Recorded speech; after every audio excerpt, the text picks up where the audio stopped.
Hey there, Algebra 2 students. I wanted to go over some questions from the homework from lesson 9.6. So let's go over those questions. There's a question on number 4 from 9.6 part A. And I asked you to find the frequency of the function y equals 1/2 cosine of 0.75x minus 8. And so remember that frequency is the reciprocal of the period. And we can find the period of this function by taking 2 pi and dividing by 0.75, right? And so the frequency would be the reciprocal of that, which is 0.75 over 2 pi. Well, the 0.75 can be written as 3/4, and we can simplify the 3/4 over 2 pi by making it 3 over 8 pi.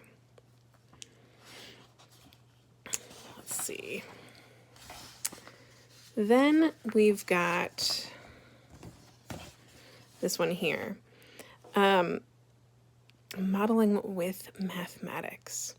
The lowest frequency of sounds that can be heard by humans is 20 hertz.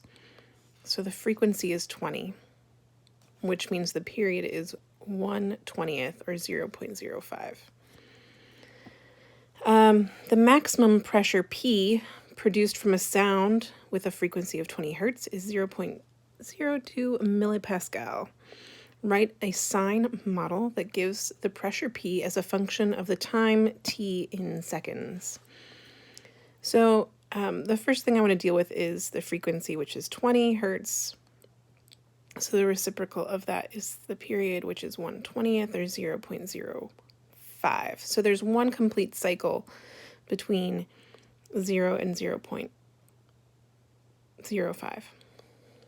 Okay. Well, we also need to figure out what B would be if we were writing an equation.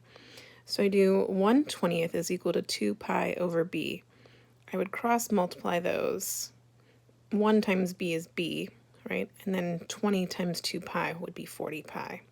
So B in this case is 40 pi. So that'll go there.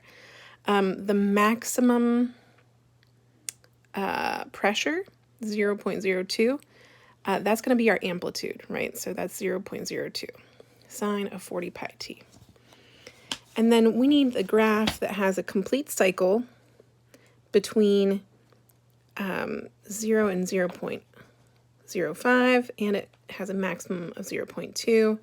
And so this last one here is that option.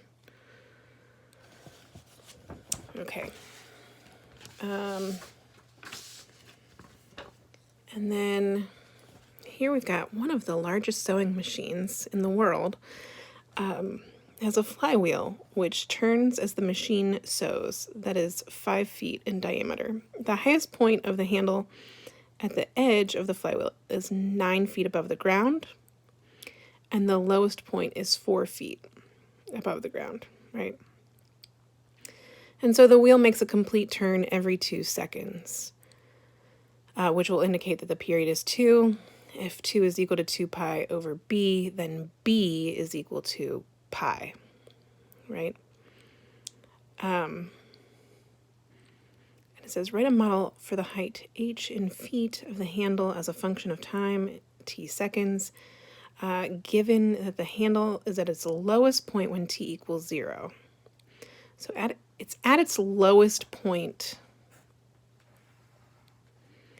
meaning if this is a sine function, it's going to go like that, which looks like an upside down cosine function. So we're going to put a negative sign out in front, and we'll have a cosine here. We found the period is 2, right? And so B is going to be pi, so it'll be negative something times the cosine of pi t.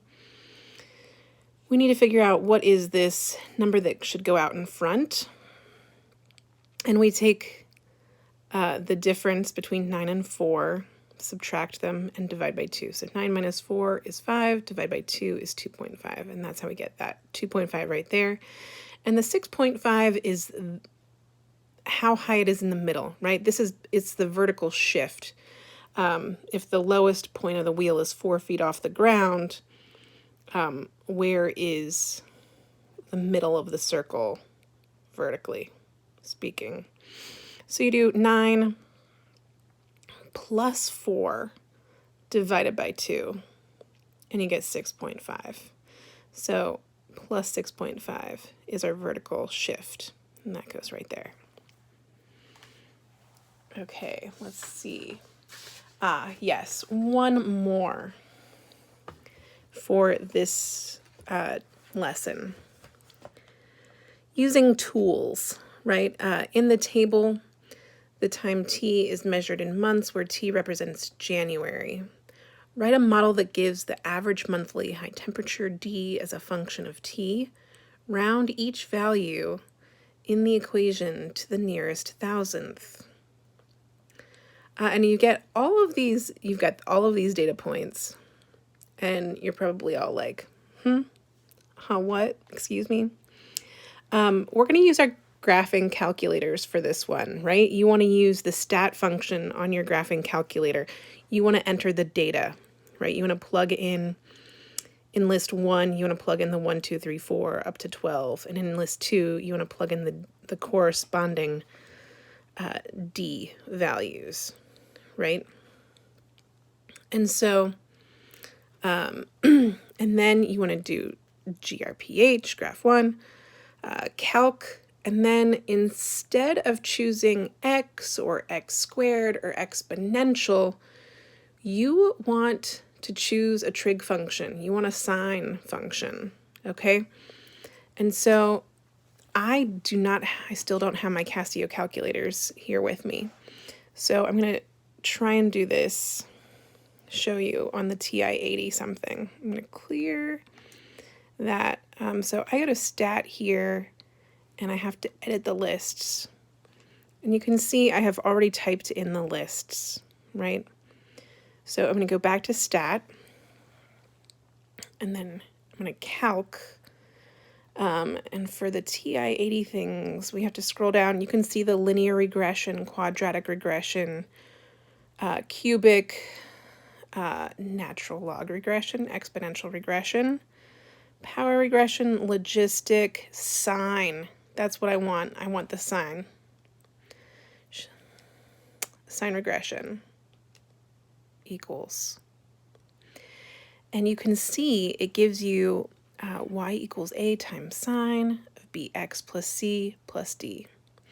And then it gives you all of these values for a, b, c, and d. So a is 19.8078 if I round. B is 0.549 if I'm rounding to the thousandths place. C is negative 2.397. And D is 79.755. And so that is how they get an equation for this data, right? Now, what does the period of the graph represent?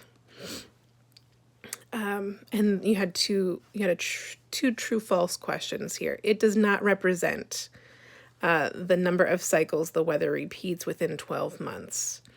It does represent the amount of time it takes for the weather to repeat its cycle, which is about 11.4 months.